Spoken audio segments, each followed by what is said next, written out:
도돌이 가족과 함께하는 말씀 묵상 시간입니다. 오늘도 주님이 주시는 말씀을 통하여 여러분의 삶을 든든한 반석 위에 세울 수 있기를 주님의 이름으로 축원을 드립니다.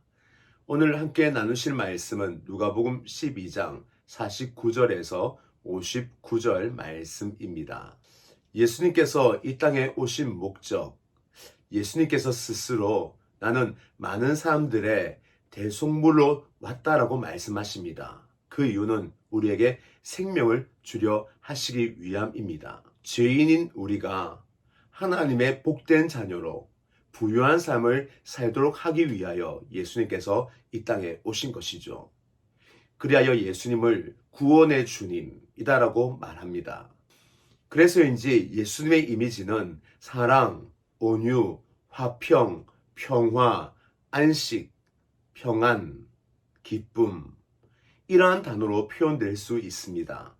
그런데 오늘 본문에서 예수님은 이전까지 가지고 있었던 모든 이미지와는 다른, 그리고 예수님 자신이 이 땅에 오신 이유에 대하여 다르게 표현을 합니다. 예수님께서 이 땅에 오신 이유, 이 세상에 불을 던지러 왔다라고 말씀을 하십니다. 이 불은 우리가 잘 알고 있듯이 심판의 이미지입니다. 예전에 제가 저희 집 근처에서 공장에 화재가 난 것을 본 경험이 있습니다. 꽤 큰 공장이었습니다. 소방차가 몇십 대가 오고 그리고 진화가 되었죠. 나중에 불난 곳을 우리가 봤을 때에 정말 그곳에는 남은 것이 별로 없었습니다. 시커멓게 탄 건물들, 그리고 그 잔재들이 깔려 있는데 그 형체를 전혀 알 수 없었습니다. 바로 오늘 그 불, 모든 것을 소멸하고 파괴하는 그 불을 예수님께 비유하여 내가 불을 던지러 이 땅에 왔다라고 예수님은 말씀을 하십니다. 그러면 예수님께서 이 땅에 불을 던지러 왔다라는 의미가 무엇인지 우리가 한번 좀 더 구체적으로 함께 말씀을 나누도록 하시겠습니다. 첫 번째, 예수님께서 이 땅에 불을 던지러 왔다라는 의미는 이 세상의 실체를 예수님께서 드러내셨다라는 뜻입니다. 빛으로 생각하면 더 이해가 쉬울 것 같습니다. 빛이 비치면 어두움이 떠나가고 그곳에 실상이 보이게 됩니다. 어두우면 제 얼굴에 무엇이 묻어 있는지 알 수 없죠. 그러나 빛이 비치면 제 얼굴에 무엇이 묻었는지, 제가 어떻게 더러운지 알 수 있게 되는 것입니다. 예수님께서 불을 이 땅에 던진다라는 의미는 겉을 다 태워 진정한 속을 드러내셨다라는 의미입니다. 우리는 이 세상을 바라볼 때 살만한 세상이요, 행복한 세상이요, 영원할 것 같은 세상이다라고 생각을 합니다. 세상이 우리에게 행복을 줄 것 같습니다. 그러나 예수님이 이 땅에 오심으로 인하여 세상의 실체를 드러내신 것입니다. 세상 속에 바로 음흉함과 더러움과 속임수와 부당함과 억울함이 판치는 세상, 정의가 없는 그 세상을 예수님은 드러내셨습니다. 아무리 선하게 보이는 바리새인들, 말씀을 따라 살고 있는 것 같은 서기관들, 그러나 그 속에 있는 탐심들을 다 드러내셨습니다. 유대인들은 스스로 선민 백성이다라고 생각했습니다. 그러나 그들 속에 있는 영적인 어두움, 하나님을 가까이 하지 아니하는 그들의 삶의 실체를 드러내셨습니다. 마치 도시의 야경, 멀리서 보면 굉장히 아름답습니다. 네온사인의 번쩍거림과 자동차들이 이렇게 밝히는 불빛들, 굉장히 역동적이고 그리고 아름답게 보이죠. 그러나 여러분, 혹시 술집이 널려있는 그 뒷골목 가보셨습니까? 온갖 오물과 쓰레기들과 구토물들이 널려있는 그 악취 나는 곳, 바로 그것이 세상인 것이죠. 멀리서 보면 아름답지만 진정 그 속으로 들어가 보면 모두 상처가 있고 아픔이 있고 절망이 있는, 그리하여 한숨과 살아야 되기에 살아가는 인생들의 모습들이, 그 군상들이 있는 것입니다.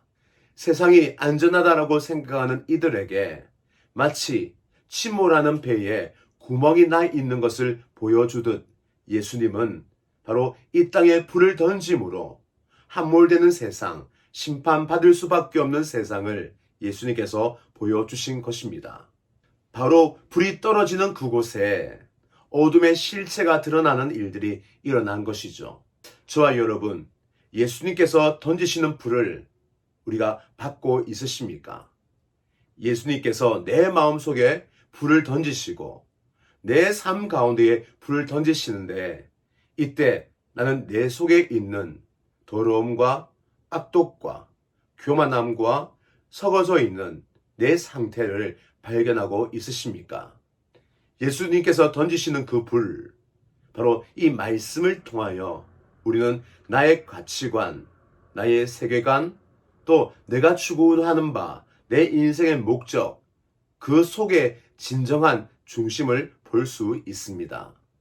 내 속에 있는 내 자아, 예수님께서 던지신 불로 인하여 뚜렷하게 볼 수 있기를 주님의 이름으로 축원을 드립니다. 예수님께서 이 땅에 던지신 불은 바로 진리의 세계를 드러내는 불입니다. 예수님께서 가는 곳마다 참 진리를 선포하셨고, 그로 인하여 상한 영혼이 치유되고 절망된 영혼이 구원을 받고 음란과 도로에 빠졌던 많은 사람들이 다시 한번 옳게 되어지는 일들의 역사가 일어났습니다. 그뿐만 아니라 귀신 들린 자 회복되어지고 병든 자 치유되어지고, 또 예수님께서는 풍랑도 잔잔케 하시며 오병이의 기적과 죽은 자를 살리는 많은 기적을 행하셨습니다. 기적이 신기하고 능력이 있어서 가치가 있는 게 아니라, 바로 이 기적 속에는 생명의 역사와 진리의 역사, 하나님의 나라가 임한 증거가 되기 때문입니다. 예수님께서 가는 곳마다 진리의 표대를 세우셨고, 인생이 어디로 가야 될지 바로 방향표, 지시표를 세우셨습니다. 사단이 예수님께 시험을 한 장면 기억나십니까? 예수님께서 40일 금식하고 있을 때 사단은 와서 얘기합니다. 이 돌로 떡을 만들어라. 이때 예수님은 바로 이 사단에게 불을 던지십니다. 그리고 진리를 나타내시죠. 사람이 떡으로만 살 것이 아니라 하나님의 말씀으로 살 것이라. 또 사단이 얘기합니다. 내게 절만하면 내가 이 세상의 모두 부귀영화 다 주겠다. 이때에 또 예수님 사단에게 불을 던지십니다. 오직 사람은 하나님께만 영광을 돌려야 한다. 예수님께서는 속이고 넘어뜨리려고 하는 사단에 대하여 진리로 맞섰고 그에게 진리의 불을 던지신 것입니다. 예수님께서는 오늘도 우리에게 진리의 불을 던지십니다. 만일 우리가 잘못된 길, 헛된 길로 갈 때에 주님은 우리에게 불을 던져주심으로 우리가 가야 될 그 길, 우리가 가야 될 인생의 방향을 가르쳐 주시고 지시해 주십니다. 저와 여러분은 예수님께서 던지시는 진리의 불을 잘 받고 계십니까? 그리하여 영혼의 나침판, 천국의 나침판을 따라서 우리는 오늘도 순리의 길을 걷고 있으십니까? 예수님께서 던지시는 불을 잘 받아 진리의 길에 설 수 있기를 주님의 이름으로 축원을 드립니다. 세 번째, 예수님께서 이 땅에 던지신 불은 우리를 향하여 구원을 받도록 외치시는 하나님의 음성이십니다. 소돔과 고모라 성, 우리는 생각합니다. 하나님께서 그곳에 불로 심판하실 때에 이 롯의 가정에게 하나님은 그곳을 떠나라고 말씀하셨습니다. 그리고 그곳을 떠나 다른 곳으로, 구원의 장소로 그들은 발길을 옮겼던 것이죠. 마찬가지입니다. 오늘 주님은 우리에게 이 땅에 불을 던짐으로 인하여 이 땅이 결국은 하나님의 심판을 받을 세상이요, 그리고 진정한 이 땅의 실체를 드러내셨고 또한 참 진리가 무엇인지 깨닫게 하여 우리로 하여금 진리의 길을 걷게 하셨습니다. 결국은 이 두 가지를 알 때 우리는 세상으로부터 다른 구원을 향하여 순례의 길을 떠나게 되는 것입니다. 롯의 가족이 소돔과 고모라 성의 멸망의 심판의 얘기를 듣고 그 성을 떠났듯이 말입니다. 하나님께서는 우리에게 예수 그리스도가 던지는 불을 통하여 우리에게 구원의 길을 외치고 계시고 우리가 그곳에 피할 때에 그 피난성에서 우리는 구원을 받게 되는 것입니다. 우리는 이때 롯의 아내를 생각해야 합니다. 하나님께서 떠나라고 한 그곳, 우리는 목적지를 바라보아야 합니다. 그러나 미련이 있어 뒤돌아보는 그 순간 우리는 또 다른 시험에 넘어져 순례의 길을 잃어버리고 나도 모르는 사이에 망해져가는 소돔과 고모라 성을 향하여 되돌아갈 수 있기 때문입니다. 오늘 예수님은 우리에게 불을 던지십니다. 내게 던지는 불을 잘 받아 그 불을 심판의 불이 아니라 생명의 불, 구원의 불로 우리의 삶의 힘으로 삼을 수 있는 저와 여러분 되시기를 주님의 이름으로 축원을 드립니다.